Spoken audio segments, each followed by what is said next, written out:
My name is Ronnie, Ronnie Kroell. I'm from Chicago, Illinois, living in New York right now. I came out when I was 15 years old, but I was kind of found out by my mom. I didn't really get to come out to her. I had been seeing this friend, a boyfriend of mine, and we were going out to a comedy show. And my mom was okay with him spending the night because he had a long way to drive home. So it was a beautiful night in Chicago.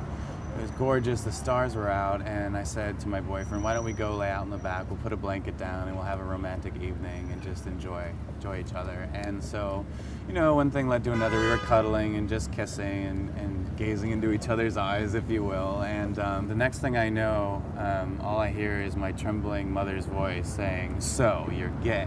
And at that very moment, I threw him off of me, like he went flying through the air. My heart was just racing at like the speed of light. And I got up and I was trying to tell my mom, no, I'm bisexual, it's just a phase, don't worry about it.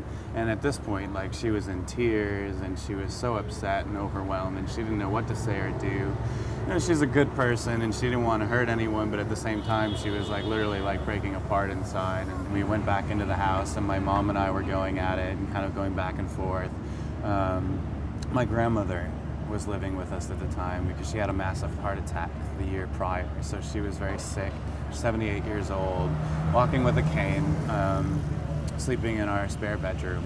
But at 3 in the morning, of course, she's hearing shouting and she's trying to figure out what's going on, and she knew what was going on. So she came out of the bedroom and she looked at my mother and said, "Charlene, I'm gonna whip you over the head with this cane if you don't just love your son the way he is." Aww. And like this 78-year-old woman coming out and telling her own daughter, like, "Look, woman, you're gonna love your son and you're gonna appreciate him for who he is and what he's trying to do." And she just kind of stunned my mom and she stunned me.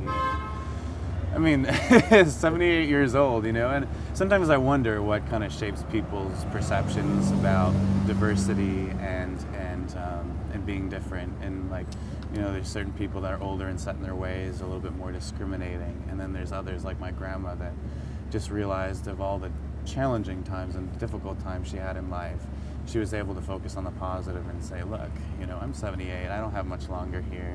You guys do. You just need to value what you have and not let something like this kind of destroy that relationship."